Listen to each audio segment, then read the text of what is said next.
சம்மேளனத்தினுடைய அழைப்பை ஏற்று இங்கு வந்திருக்கும் பத்திரிகையாளர் அனைவருக்கும், ஊடகவியலாளர் அனைவருக்கும் பெப்சியோட சார்பில் எங்களுடைய மாலை வணக்கங்களை தெரிவித்துக் கொள்கிறோம். தமிழ் திரைப்படத்துறையில் அறிவிக்கப்பட்டுள்ள வேலை நிறுத்த முடிவை மறுபரிசீலனை செய்ய வேண்டும் என தமிழ்நாடு திரைப்பட தயாரிப்பாளர் சங்கத்திற்கும் தமிழ் திரைப்பட நடப்பு தயாரிப்பாளர் சங்கத்திற்கும்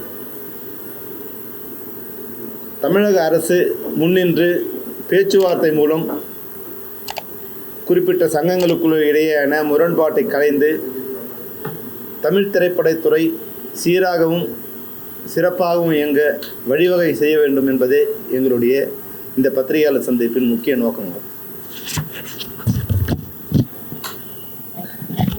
பெரும் மதிப்புக்குரிய தமிழக முதல்வர் அவர்களுக்கும் தமிழக அரசிற்கும் தமிழ் திரைப்பட தயாரிப்பாளர் சங்க நிர்வாகிகளுக்கும் செப்டம்பர் 1 முதல் திரைப்பட படப்பிடிப்புகள் உள்ளிட்ட அனைத்து பணிகளும் நிறுத்தப்படும் என்ற அறிவிப்பை மறுபரிசீலனை செய்து சிறப்பான தீர்வு காண வேண்டும் என தமிழ் திரைப்பட தயாரிப்பாளர் சங்கங்களுக்கும்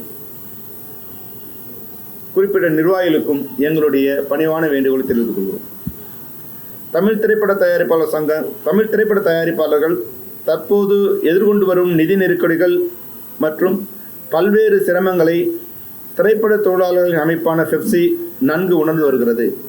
தயாரிப்பாளர்களின் நியாயமான கோரிக்கைகளுக்கும் பிரச்சனைகளுக்கும் உரிய தீர்வு கிடைக்க வேண்டும் என்பதில் எங்களுக்கு எப்போதும் மாற்று கருத்து இருந்ததில்லை.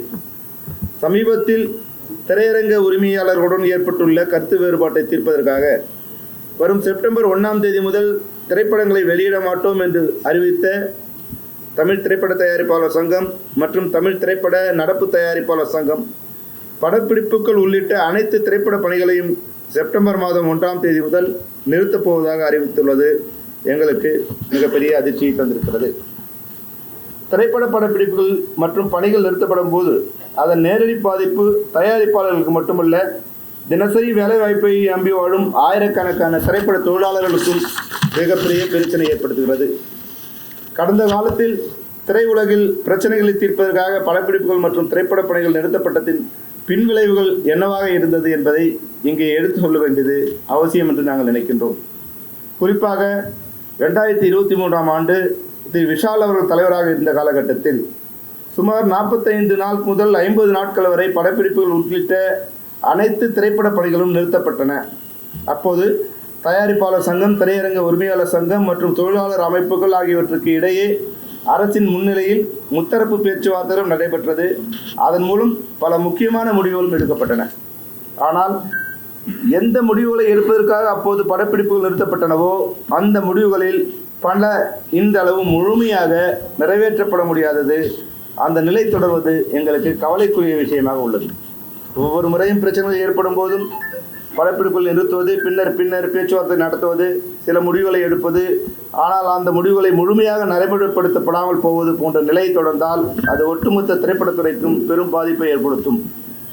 அவ்வாறு செய்வதன் மூலமாக ஒவ்வொரு முறையும் தயாரிப்பாளர்களும் பாதிக்கப்படுகிறார்கள், திரைப்பட தொழிலாளர்களும் பாதிக்கப்படுகிறார்கள், ஒட்டுமொத்த திரைப்படத்துறையும் பாதிக்கப்படுகிறது. திரைப்பட படப்பிடிப்புகள் நிறுத்தப்படும் போது தினசரி வருமானத்தை நம்பி வாழும் ஆயிரக்கணக்கான தொழிலாளர்கள் உடனடியாக பாதிக்கப்படுகிறார்கள். அவர்களை சார்ந்து வாழ்ந்த குடும்பங்களும் பொருளாதார ரீதியாக பாதிக்கப்படுகின்றன என்பதை அனைவரும் உணர்ந்து கொள்ள வேண்டும். திரைப்பட தொழில் என்பது தயாரிப்பாளர்கள், நடிகர்கள், இயக்குநர்கள் ஆகியோர்கள் மட்டும் சார்ந்ததல்ல. ஒளிப்பதிவாளர்கள், உதவி இயக்குநர்கள், தொழில்நுட்ப கலைஞர்கள், மேக்கப் கலைஞர்கள், ஆடை தொழிலாளர்கள், லைட்மேன், செட் தொழிலாளர்கள், போக்குவரத்து தொழிலாளர்கள் உள்ளிட்ட பல்வேறு பிரிவுகளைச் சேர்ந்த ஆயிரக்கணக்கான தொழிலாளர்களின் வாழ்வாதாரம் இந்த துறையுடன் இணைந்துள்ளது. எனவே வரும் செப்டம்பர் 1ஆம் தேதி முதல் படப்பிடிப்புகள் உள்ளிட்ட அனைத்து திரைப்பட பணிகளையும் நிறுத்துமாறு முடிவு செய்த முடிவை மறுபரிசீலனை செய்யுமாறு பெப்சியின் சார்பில் அன்புடன் கேட்டுக்கொள்கிறோம். இந்த பிரச்சனையில் தமிழ்நாடு அரசு உடனடியாக தலையிட்டு தயாரிப்பாளர் சங்கம், திரையரங்க உரிமையாளர் சங்கம் ஆகியவற்றை ஒன்றிணைத்து அரசின் முன்னிலையில் ஒரு பேச்சுவார்த்தை நடத்த வேண்டும் என்றும் பெப்சி சார்பில் அன்போடு கேட்டுக்கொள்கிறோம். இந்த பேச்சுவார்த்தையின் போது இப்போது சினிமாவில் உள்ள எல்லா பிரச்சனையும் பற்றி பேசி முடிவு எடுத்துவிட்டால் திரைத்துறை இன்னும் வேகமாக செயல்பட அது உதவும். பேச்சுவார்த்தை நடத்துவதோடு மட்டும் நின்றுவிடாமல் அந்த பேச்சுவார்த்தையில் எடுக்கப்படும் முடிவுகள் அனைத்தும் தெளிவான காலக்கெடுவுடன் நடைமுறைப்படுத்துவதை அரசு உறுதி செய்தால் இந்த பேச்சுவார்த்தைக்கான பலன் முழுமையாக திரையுலகு கிடைக்கும். ஏற்கனவே அரசின் முன்னிலையில் நடத்தப்பட்ட பேச்சுவார்த்தையில் எடுக்கப்பட்ட முடிவுகள் முழுமையாக நடைமுறைப்படுத்தப்படாத நிலை மீண்டும் ஏற்படாமல் இருக்க, இந்த முறை எடுக்கப்படும் முடிவுகளை நடைமுறைப்படுத்துவதற்காக ஒரு தெளிவான செயல் திட்டமும் தெளிவான காலக்கெடுவும் உருவாக்கப்பட வேண்டும் என்பது எங்கள் கோரிக்கை. திரைப்பட துறையை பற்றியும் திரைப்பட தொழிலாளர்கள் வாழ்வாதாரம் பற்றியும் நன்கு அறிந்த தற்போதைய மாண்புமிகு முதல்வர் திரு ஜோசப் விஜய் அவர்கள் இந்த பிரச்சனையின் தீவிரத்தையும் திரைப்பட பணிகள் நிறுத்தப்படுவதால் ஆயிரக்கணக்கான தொழிலாளர்களுக்கு ஏற்படும் பாதிப்பையும் கருத்தில் கொண்டு உடனடியாக தலையிட்டு இந்த பிரச்சனைக்கு சுமூகமான தீர்வை ஏற்படுத்தி தர வேண்டும் என பெப்சி சார்பில் அன்புடன் கேட்டுக்கொள்கிறோம். வேலை நிறுத்தம் என்பது பிரச்சனைக்கு உடனடியாக தீர்வாக இருக்க முடியாது. பேச்சுவார்த்தையின் மூலம் பிரச்சனைக்கு தீர்வு காணப்படுவதும் எடுக்கப்படும் முடிவுகளை முறையாக நடைமுறைப்படுத்துவதுமே திரைப்படத்துறையின் நீண்டகால நலனுக்கு ஏற்றதாக இருக்கும் என்பது எங்கள் உறுதியான கருத்தாகும். எனவே தயாரிப்பாளர்களின் நியாயமான கோரிக்கைகள் பாதுகாக்கப்படுவதோடு திரைப்பட தொழிலாளர்களின் வாழ்வாதாரமும் பாதிக்கப்படாத வகையில் தமிழக அரசு, தயாரிப்பாளர் சங்கம் மற்றும் திரையரங்க உரிமையாளர் சங்கம் ஆகியோர் இணைந்து உடனடியாக பேச்சுவார்த்தை நடத்தி அனைவருக்கும் ஏற்ற ஒரு நல்ல தீர்வை ஏற்படுத்தி தர வேண்டும் என கேட்டுக்கொள்கின்றோம். திரைப்படத்துறை என்பது பல லட்சம் மக்களின் வாழ்வாதாரத்துடன் தொடர்புடைய மிகப்பெரிய தொழில்துறையாகும். எனவே இந்த பிரச்சனை மேலும் நீடிக்காமல் திரைப்பட தொழிலாளர்களின் வாழ்வாதாரம் பாதிக்கப்படாத வகையில் செப்டம்பர் 1ஆம் தேதி முதல் அறிவிக்கப்பட்டுள்ள படப்பிடிப்புகள் உள்ளிட்ட திரைப்பட பணிகள் நிறுத்தப்படும் முடிவை தயாரிப்பாளர் சங்கங்கள் மறுபரிசீலனை செய்ய வேண்டும் என்றும், இந்த பிரச்சனையில் தமிழ்நாடு அரசு உடனடியாக தலையிட்டு சுமூகமான தீர்வை ஏற்படுத்தி தர வேண்டும் என்றும் பெப்சி சார்பில் அன்புடன் கேட்டுக்கொள்கிறோம். திரைப்பட தொழிலாளர்களின் வாழ்வாதாரத்தையும் தமிழ் திரைப்படத்துறையின் எதிர்காலத்தையும் கருத்தில் கொண்டு அனைவரும் இணைந்து இந்த பிரச்சனைக்கு நல்ல தீர்வு காண வேண்டும் என்று உங்கள் அனைவரையும் அன்போடு கேட்டுக்கொள்கிறோம். இதுதான் நாங்கள் இப்போது எங்களுடைய சார்பில் பத்திரிகையாளர் மூலமாக தமிழ் திரைப்படத்துறைக்கும் தமிழக அரசுக்கும் தயாரிப்பாளர்களுக்கும் தர நினைக்கின்ற முக்கியமான செய்தியாகும். தயவுசெய்து தமிழக அரசு விரைவில் தலையிட்டு ஒரு பேச்சுவார்த்தை நடத்தி சுமூகமான தீர்வு காண வேண்டும். தற்போதுதான் கொஞ்சம் சுமூகமாக திரைப்படத்துறை மீண்டும் படப்பிடிப்புகள் தொடங்கப்பட்டு சிறப்பாக செயல்பட ஆரம்பிக்கப்பட்டுள்ள இந்த நிலையில் ஏற்கனவே ஜூன் ஜூலையில் பெரும்பாலான திரைப்படங்கள் மொத்தம் பணிகள் நிறுத்தப்பட்டு எந்த திரைப்படங்கள் படப்பிடிப்பும் நடக்க முடியாத ஒரு சூழ்நிலை இருந்தது. தற்போது ஆகஸ்ட் முதல் திரைப்படங்கள் தற்போது தொடங்கப்படுகின்றன, புதிய திரைப்படங்கள் தொடங்கப்படுகின்றன. தற்போது கூட பல்வேறு திரைப்படங்களின் படப்பிடிப்புகள் வெளியூர்களுக்கு செல்வதற்காக தயார் செய்து கொண்டிருக்கிறார்கள். சில ஆர்ட் டைரக்டர்கள் செட்டுகளை போடுவதற்காக பணிகளை தொடங்கி கொண்டிருக்கிறார்கள். அனைவருக்குமே இப்போது இதையெல்லாம் தொடங்கலாமா அல்லது ஆரம்பிக்கலாமா, வெளியூர் போகலாமா என்பது மிகப்பெரிய குழப்பத்தை ஏற்படுத்தியிருக்கிறது. அது அவர்கள் வாழ்வாதாரத்தை பாதிப்பதோடு எங்களுடைய தொழிலாளர்களுடைய வாழ்வாதாரத்தையும் பாதிக்கும். அது மட்டுமல்ல, திரைப்பட தயாரிப்பாளர் கூட தற்போது படப்பிடிப்புகள் ரத்து செய்யப்பட்டால் அதற்கான கால் ஷீட்டுகளை மறுபடியும் நடிகர்களிருந்து பெற்று மறுபடியும் ஆர்கனைஸ் செய்வது என்பது மிகவும் சிரமமான கஷ்டமான காரியம். எனவே தயவுசெய்து இந்த படப்பிடிப்புகளை நிறுத்துவது என்ற முடிவை மறுபரிசீலனை செய்து அதற்குள் சம்பந்தப்பட்ட திரையரங்க உரிமையாளரோடு பேச்சுவார்த்தை நடத்தி தமிழக அரசின் மூலம் இந்த பேச்சுவார்த்தை நடத்தப்பட்டு உரிய தீர்வு ஆண்டாண்டும் வரும்போதெல்லாம் இந்த பிரச்சனை வராமல் நெடுங்காலத்துக்கு இது போன்ற பிரச்சனைகள் ஏற்படாத வண்ணம் தமிழக அரசு இதற்கான ஒரு நல்ல முடிவை எடுத்து தர வேண்டும் என்பதே எங்களுடைய கோரிக்கையாகும். இதை நிறைவேற்றி தருமாறு மாண்புமிகு முதல்வர் திரு ஜோசப் விஜய் அவர்களை சம்மேளனத்தின் சார்பில் மன்றாடி கேட்டுக்கொள்கிறோம்.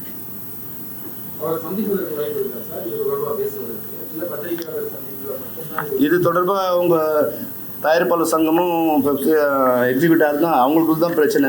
இப்போ எங்களுக்கும் ப்ரொடியூசர்ஸ்னால் நாங்கள் போய் சந்திக்கலாம், அவங்களுக்கான பிரச்சனை தான் அவங்க தான் சந்தித்து அதுக்கான இதுக்காக நாங்கள் எங்களுடைய கோரிக்கை எதுவும் இதில் இல்லை. படப்பிடிப்பு நிறுத்தப்படக்கூடாது, அவங்க சண்டையில் படப்பிடிப்பு நிறுத்தாதீங்க, எங்களோட பணிகள் பாதிக்கப்படுது, எங்களுடைய வாழ்வாதாரம் பாதிக்கப்படுது தான் கோரிக்கையை தவிர எங்களுடைய பிரச்சனை இதில் எதுவும் இல்லை. அதில் ஒரு 80% சரி சார். அவங்க ஏற்கனவே இதுக்கான முடிவை எடுத்தாங்க. இதுக்கு ஒரு 50 நாள் ஷூட்டிங் நிறுத்தினாங்க. அது ஆன்லைன் எல்லா திரையரங்களும் ஆன்லைன் பண்ணுறது, கியூபுக்கான இது 2025 முதல் ஸ்டாப் பண்ணுறது 2023 எடுக்கப்பட்ட முடிவு. அது போன்ற முடிவுகள் எடுக்கப்பட்டது. அதை இன்னும் அவங்க எக்ஸிக்யூட் பண்ணல எக்ஸிபிட்டார்ஸ். இவங்களும் பட்ஜெட்டை எல்லாம் சரி பண்ணுறோம். அப்போ அவங்க சொன்னது என்னென்னா ஓடிடிலாம் வந்து மார்க்கெட்டை ஸ்மாஷ் பண்ண பிறகு பட்ஜெட்டெல்லாம் சரி பண்ணி நீங்கள் ஒரு சரியான பட்ஜெட்டோடு போகணும். எல்லோருடைய சம்பளம் ஏறிட்டது காரணத்தை சொல்லி நீங்கள் படங்களோட விலையை மிக அதிகமாக்கிட்டீங்க, எங்களால் வாங்க முடியல. அப்போ அதையெல்லாம் ஒழுங்கு பண்ணி தரணும்னு அவங்க கேட்டிருந்தாங்க. அதையும் ப்ரொடியூசர்ஸ் இவங்க பண்ணல. இவங்களோட மெயின் கோரிக்கைகள் வந்து அவங்க ஒத்துக்கிட்ட கோரிக்கையில் இது வரைக்கும் டிக்கெட்டை ஆன்லைனில் பண்ணுறது, அதுக்கு ஒரே ப்ரொடியூசர் கவுன்சில் மூலமாகவோ இல்லை தமிழ்நாடு அரசின் மூலமாக பண்ணும்போது ஒரு டிக்கெட்டுக்கும் 20 ரூபாயோ 15 ரூபாயோ கொடுக்க வேண்டிய சூழ்நிலை இருக்குது. ஏற்கனவே டிக்கெட் விலை 120 ரூபா, அதுக்கப்புறம் ஒரு டிக்கெட்டுக்கும் 15 ரூபா, இது மாதிரி வரும்போது அது விலை அதிகமாக இருக்குது. அதனால் வந்து ஆன்லைன் பண்ணணும். அப்படி ஆன்லைன் பண்ணும்போது எல்லா திரையரங்கும் வந்து அந்த ஒன்றும் ஆன்லைனில் பண்ண முடியாது. சில திரையரங்கம் கம்ப்யூட்டர் சிஸ்டம் இல்லாமல் இருக்குது. அது ஒரு 6 மாதத்துக்குள்ளே பண்ணுறேன்னு சொன்னாங்க. அதிகபட்சமாக வந்து 1 வருஷத்துக்குள்ளே பண்ணிடுறேன்னு சொன்னாங்க. அது 2023. அப்புறம் வந்து கியூப்லாம் முன்னாடி பிரிண்ட் சார்ஜ் இல்லை அப்படிங்கும்போது 2025 வரைக்கும் அதை வந்து சீல் பண்ணிவிட்டு 2025க்கு பிறகு கியூப் சார்ஜஸ்லாம் இல்லாமல் பண்ணலான்னு சொன்னாங்க. அது எதுவுமே எக்ஸிபிட்டரும் பண்ணலை. இதை வந்து அவங்க தொடர்ந்து நடந்துகிட்டே இருக்குது. இப்போ இது வந்து அவங்களா பேசி இது பிரச்சனையை முடிக்க முடியாதுன்னு நான் நினைக்கிறேன். ஏற்கனவே அரசு தான் பேசி இந்த முடிவு கொண்டு வந்தது. அதனால் தமிழ்நாடு அரசு மூலமாக பேசப்பட்டால் மட்டும்தான் இதுக்குரிய தீர்வு கிடைக்கும். ரொம்ப நல்லது இல்லையா? இது வந்து இப்போ வந்து எனக்கு தெரிஞ்சு ஒரு நாளைக்கு குறைஞ்சபட்சம் வந்து சராசரியாக 7லேருந்து 10 லட்சம் டிக்கெட்டுகள் வந்து விற்கப்படுகின்றன தமிழ்நாடு முழுக்க. ஒரு 1000 தேட்டர் கணக்கில் வச்சுக்கிட்டா, அதில் 2 ஷோ 3 ஷோன்னு கணக்கில் வச்சுட்டா 7லேருந்து 10 லட்சம் டிக்கெட் விற்கப்படுது. அப்போ நீங்கள் வந்து அதுக்கு ஒரு 15 ரூபான்னு கணக்கு போட்டிங்கன்னா ஒரு நாளைக்கு 1 கோடி ரூபாய் வந்து எக்ஸ்ட்ரா பணம் வந்து கலெக்ட் பண்ணுறாங்க. இதை வந்து இது ஒரு பெரிய அமௌண்ட்டு. ஆனால் அரசு வந்து ஒரு தனியாக ஒரு ஆப் இது பண்ணி அது மூலம் பண்ணிட்டா, இப்போ வந்து ட்ரெயின் டிக்கெட் பண்ணுறோம், ஒரு டிக்கெட்டு 3% இல்லை, மொத்தமாக அந்த சர்வீஸ் சார்ஜில் 2%ஓ 1%ஓ அப்படி இருக்குது. அது மாதிரி ஒரு டிக்கெட்டிங் புக் பண்ணும்போது இவ்வளோ சார்ஜ் கலெக்ட் பண்ணலாம். அதுக்கு உண்டான அதில் ஒரு வருமானம் பார்க்காம அதை வந்து அந்த எக்ஸ்பென்சஸ் பேர் பண்ணுற காஸ்ட்டை வந்து நம்மளுடைய பார்வையாளர்கிட்ட வாங்கினா பரவாயில்ல, அதில் ஒரு லாபம் பண்ணுற மாதிரி இருக்கும்போது அது வந்து வர ஆடியன்ஸை வந்து ஒரு வகையில் வந்து குறைக்கிற மாதிரியான ஒரு செயலாக கூட இருக்குன்னு நாங்கள் நினைக்கிறோம். சார், இந்த வேலை நிறுத்தம் நடந்தால் எத்தனை கோடி அளவுக்கு இழப்பு ஏற்பட வாய்ப்பு இருக்கு? எத்தனை தொழிலாளர்கள் நேரடியாகவும் மறைமுகமாகவும் பாதிப்பு? சார், இன்னைக்கு வந்து குறைஞ்சபட்சம் சராசரியாக வந்து 8000லேருந்து 10,000 பேர் ஒர்க் பண்ணுறாங்க ஒரு நாளைக்கு. அவங்க வந்து அவங்களோட ஒர்க்கு பாதிக்கப்படும். இது ரவுண்டாக 25,000 பேர் இருக்காங்க. இன்றைக்கி நான் வேலைக்கு போனால் நாளைக்கு அவர் போவார், அவர் போவார், அது மாதிரி. அப்போ ஆனால் வந்து ஒரு 8,000 பேர் ஒரு நாளைக்கு தொடர்ந்து வேலை செய்கிறாங்க. இவங்களோட வாழ்க்கை பாதிக்கப்படும். அப்புறம் இந்த ஷெட்யூலை கேன்சல் பண்ணிட்டு மறுபடியும் ரீஅசம்பிள் பண்ணணும்னா அதில் வந்து எல்லாமே ஷேட்டர் ஆகும். இப்போ ஒரு ஹீரோவுக்கு வேறு ஹீரோ டேட்டு கொஞ்சம் கஷ்டமாக இருக்காது. ஆனால் அதை நம்பி இருக்கிற மற்ற ஆர்டிஸ்ட் டேட்ஸ்லாம் வந்து மாறி மாறி வரும். அதை செட் பண்ணுறதுக்கு அவங்களுக்கு வந்து ஒரு நாள் மாறினா கூட அது வந்து ஒரு மாதம் ஆகிடும் அது செட் பண்ணுறதுக்கு. அப்போது மறுபடியும் அந்த ட்ராக்லேருந்து ஏறி மறுபடியும் ட்ராக் உட்காரத்துக்கு ஒரு மாதம் ஆகிடும். இத்தனை 1000 கோடி இல்லை 100 கோடி இழப்பு ஏற்பட வாய்ப்பு இருக்குன்னு சொல்ல முடியுமா? நம்பரா அது எத்தனை நாள் நடக்குது அப்படிங்கிறது, அது நடக்காமல் இருக்கிறது அது குறைஞ்சபட்சம் எனக்கு தெரிஞ்சு வந்து ஒரு 200லேருந்து 500 கோடி வந்து நஷ்டம் ஏற்படும். நிச்சயம்.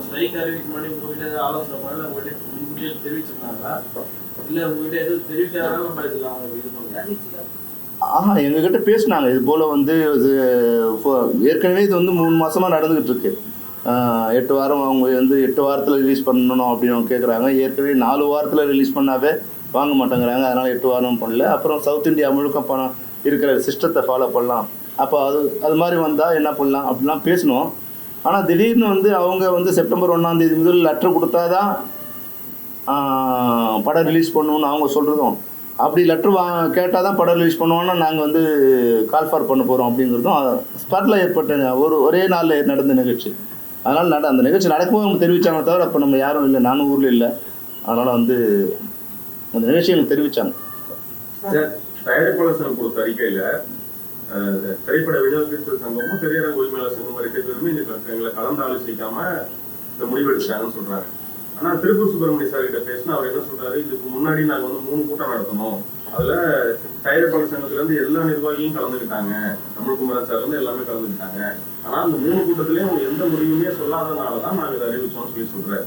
இது சம்பந்தமா தான் உங்களுக்கு தெரியுமா? அதுதான் நான் தான் சொன்னேன், ஏற்கனவே பல கூட்டங்கள் நடந்தது. இவங்க 8 வாரம்ங்கிறது ப்ரொடியூசரோட கோரிக்கை. 8 வாரம் வைக்கணும். அப்படி வந்து 4 வாரம் இருக்குது, 4 வாரம் வைக்கணும் இருக்குது. அது 8 வாரம் மாற்றணுங்கிறது எக்ஸிபிட்டார் கோரிக்கை.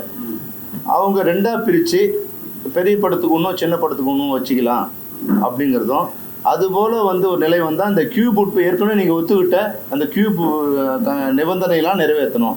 கியூப் சார்ஜஸ்லாம் இல்லை, நீங்கள் ஏற்கனவே ஒத்துக்கிட்டீங்க இல்லையா, அதெல்லாம் நிறைவேற்றணும் அப்படின்னு அவங்க ஒரு டிமாண்ட் வச்சாங்க. அதெல்லாம் அந்த டிமாண்ட்லாம் நாங்கள் பண்ண முடியாது, நாங்கள் சொல்கிறத நீங்கள் ஏற்றுக்கணும்னு வந்து அவங்க சைடில் சொன்னாங்க. அதனால் வந்து அதை 2 பேருமே அதை ஒத்து போக முடியாத சூழ்நிலை வந்து ஏற்கனவே இது வந்து ஒரு 6 மாதமாக இதுக்கு உண்டான பேச்சுவார்த்தை நடந்துகிட்டே இருக்குது. ஏற்கனவே வந்து நிறைய படங்கள் வந்து ரிலீஸ்க்கு வெயிட் பண்ணிட்டு இருக்கு. இப்போ இப்படி ஆகிறப்போ இன்னும் மேலும் ப்ரெஷர் ஆகும். ஒரு நாளைக்கு நிறைய படங்கள் ஆல்ரெடி ரிலீஸ் ஆகிட்டு இருக்கு, பல படம் பாதிக்கப்படுது. இது ப்ரொடியூசருக்கு ஒரு நஷ்டம் தானே சார் ஏற்படுத்தும் ரிலீஸ் தள்ளி போகிறப்போ? நிச்சயமாக நஷ்டம் ஏற்படுத்தும். இப்போ என்னென்னா வந்து இப்போ செப்டம்பர் மாதம் படம் ரிலீஸ் பண்ணலைன்னா ஒரு 20 தயாரிப்பாளர் பாதிக்கப்படுவாங்க. ஆனால் செப்டம்பர் மாதம் லெட்டர் கொடுத்தா தான் படம் ரிலீஸ் பண்ணலைன்னா அப்படின்னு ஒரு சிஸ்டம் வந்தால் 200 தயாரிப்பாளர் பாதிக்கப்படுவாங்க. அதனால் இப்போ பாதிப்பு எல்லாருக்கும் இல்லாமல் வந்து ஒரு இந்த செப்டம்பர் ரிலீஸ் பண்ணுறவங்க மட்டும் ஒரு பாதிப்பு இருந்தால் பரவாயில்ல, இண்டஸ்ட்ரி காப்பாற்றப்பட்டால் பரவாயில்ல, நான் ஒரு முடிவு எடுக்கலாம். அது நம்ம ஏன் அப்படி எடுத்துன்னு கேட்க முடியாது. அவங்களுக்கு நிச்சயமாக பாதிப்பு இருக்கும், எங்களுக்கும் பாதிப்பு இருக்குது. அந்த நாங்கள் மொத்தமாக பாதிக்கும் போது உங்கள் பாதிப்பு அவங்களுக்கு 100 ரூபாயில் பாதிப்புனா எங்களுக்கு வந்து அதில் அவங்க தர 10 ரூபா எங்களுக்கு பாதிப்பு. ஆனால் அவங்க 100 ரூபாயுமே வந்து எங்கள் வாழ்க்கையே பாதிக்கப்படும் போது உங்களோட பிரச்சனை பெருசாக பேசுகிறீங்கன்னு அவங்க சொல்லலாம். அதனால் வந்து நிச்சயமாக இது அனௌன்ஸ் பண்ணால் அந்த செப்டம்பர் மாதத்தில் ரிலீஸ் பண்ணலான்னு வச்சுட்டு இருக்காங்க இல்லையா, அந்த ப்ரொடியூசர் டெஃபினட்டாக வந்து பாதிக்கப்படும். முன்னாடி மாதிரி ஆடியன்ஸ் வந்து உள்ளுக்குள்ள போகிறதுக்கு லைக் பண்ண மாட்டேங்கிறாங்க. ஒரு சில ஸ்டார் வேல்யூவான ஒரு சில மூவி மட்டும் தான் பாக்குறாங்க. இப்பவும் கூட ஆனா எல்லா 100 கோடி லாபம் 200 கோடி லாபம்னு பேப்பர்ல ஆட் போடுறாங்க. அப்போ 100 கோடி 200 கோடி லாபமா இருந்தா இந்த பிரச்சனை வந்திருக்காருல்ல சார். அப்போ அவங்க பேப்பர்ல ஆட் போடக்கூடிய மார்க்கெட்டிங் ஸ்ட்ராட்டஜி எதவா நீங்க பாக்குறீங்க?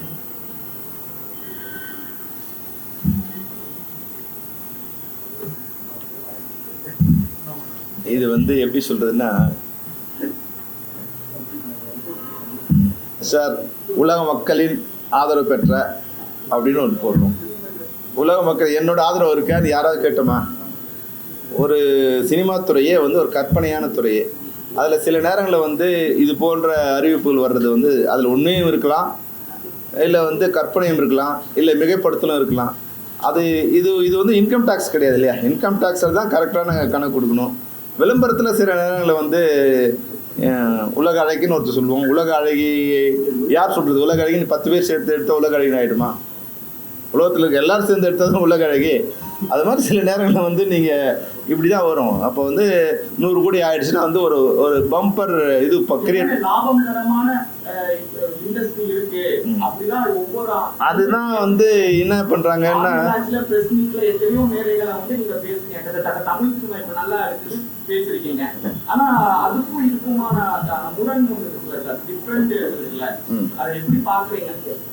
நான் தமிழ் சினிமா நல்லா இருக்குன்னு சமீபமாக ஒரு 1 இயர் நான் பேசலை.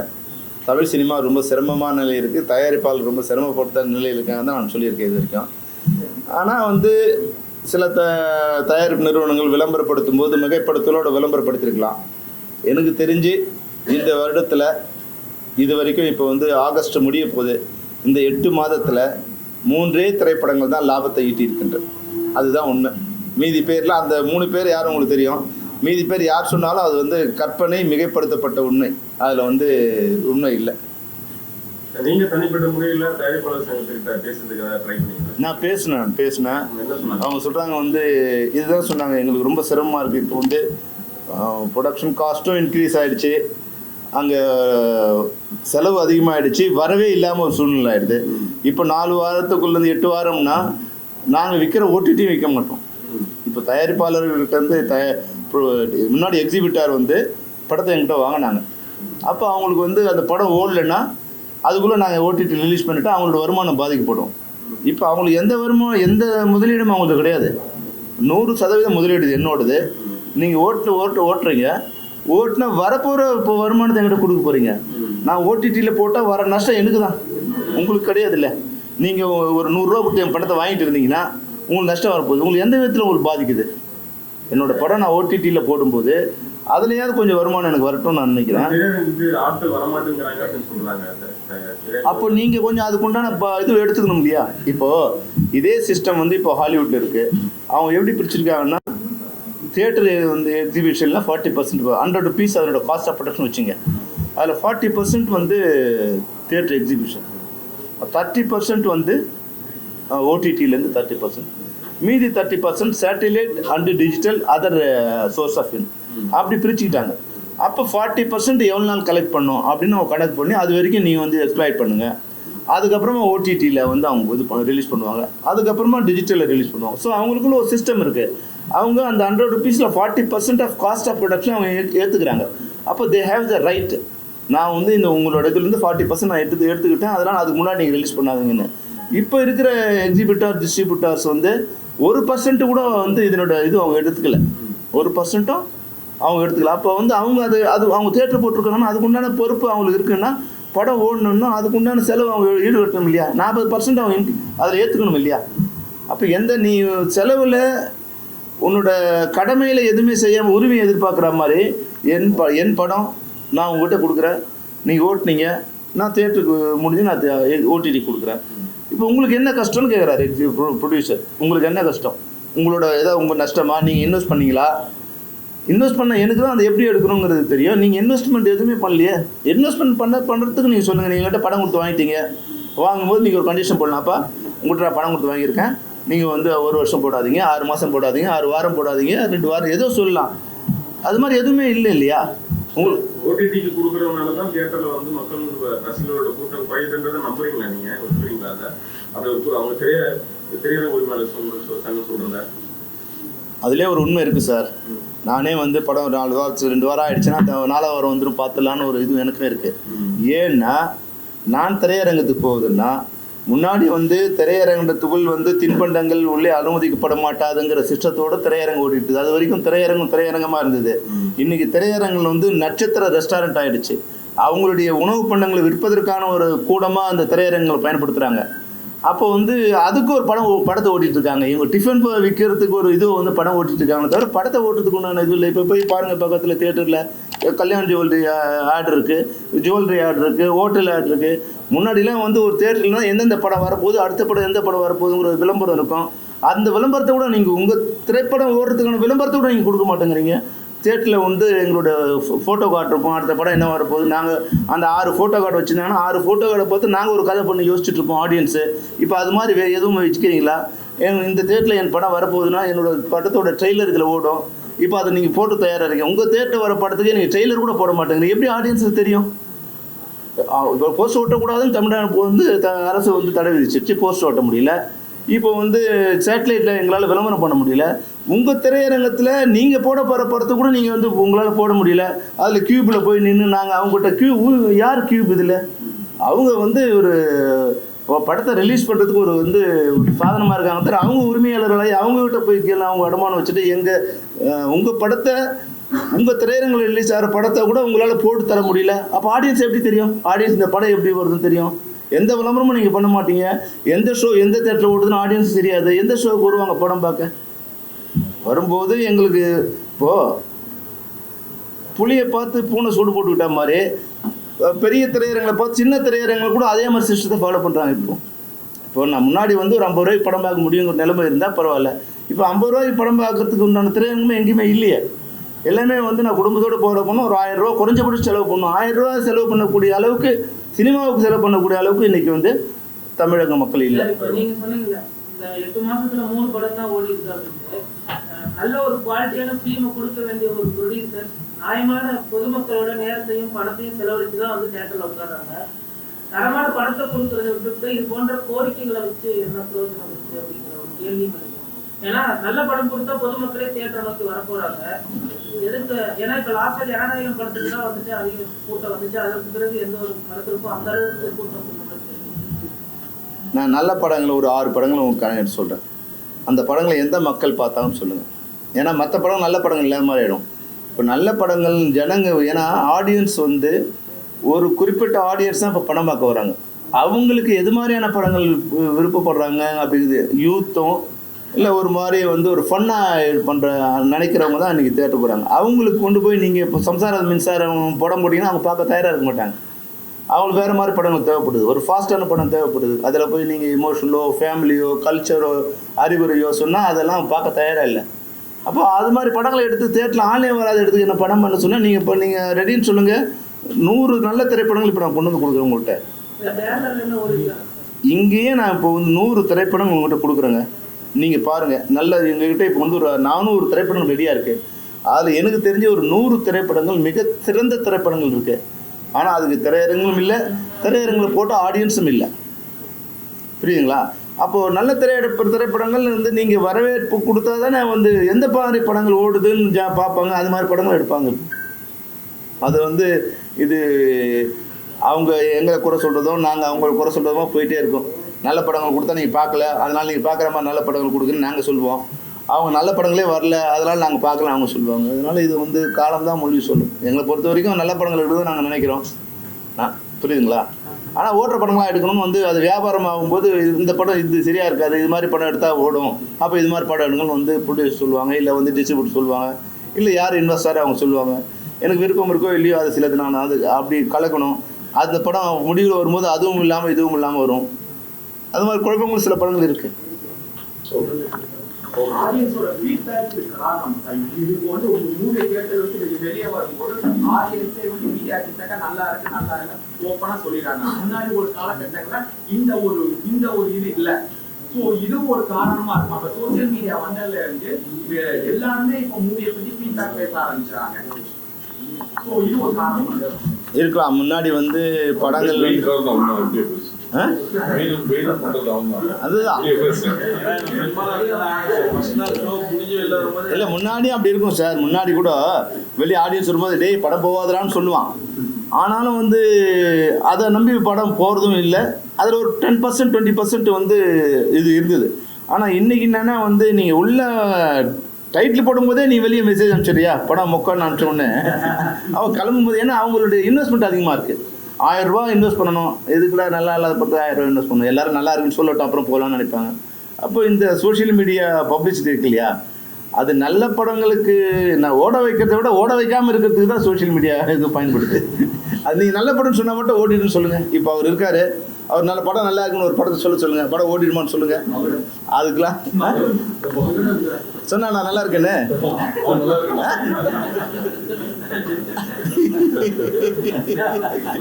அந்த துறையிலேருந்து அவனை டிபார் பண்ணட்டும்.